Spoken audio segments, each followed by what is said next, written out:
Қайырлы күн.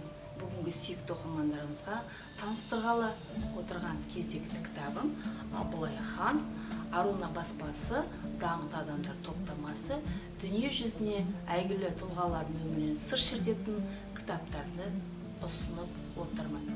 Абылай хан Әбілмансұр өмір сүрген жылдары 1711 жылдар мен 1781 жылдары қазақ ханы, ұлы мемлекет қайраткері, қолбасшы және дипломат.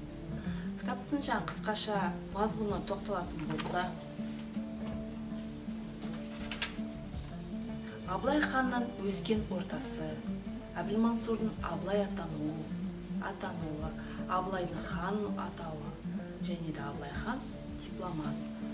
Қазақтардың аңыз әңгімелерінде Абылай айрықша қасиеті бар, киелі, керемет құдірет, қазақтардың ерлігі мен серлігінің ғасыры деп атап көрсеткен Шоқан Уәлихан болады. Әбілмансұр қорлық пен зорлықты, аштық пен азапты басынан бір кісідей кешкен жан болады. Оның қиын күндердің бұқар жырау бұлай деп жырлаған: «Әй Абылай, Абылай, сені мені алғаш көргенде тұрымтайдай ұл едің, Түркістанда жүр едің. Әбілмәмбет патшаға қызметші болып тұр едің. Абылай дауыс беру арқылы сайланған тұңғыш қазақ ханы Әбілмәмбет өлгеннен кейін халық оның ұрпақтарын мұрагерлік құқықтарына қарамай сұлтандар арасында ең лайықты санап Әбілмансұрды Абылайды үлкен хан сайлапты.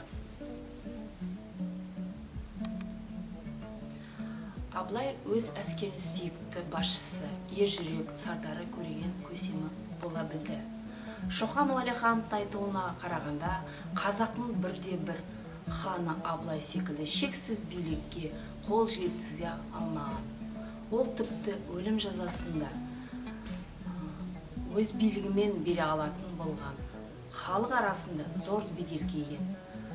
Қазақ халқының жадында Абылай қажырлы мемлекет қайраткері, батыл қолбасшы, дарынды дипломат ретінде сақталып келеді.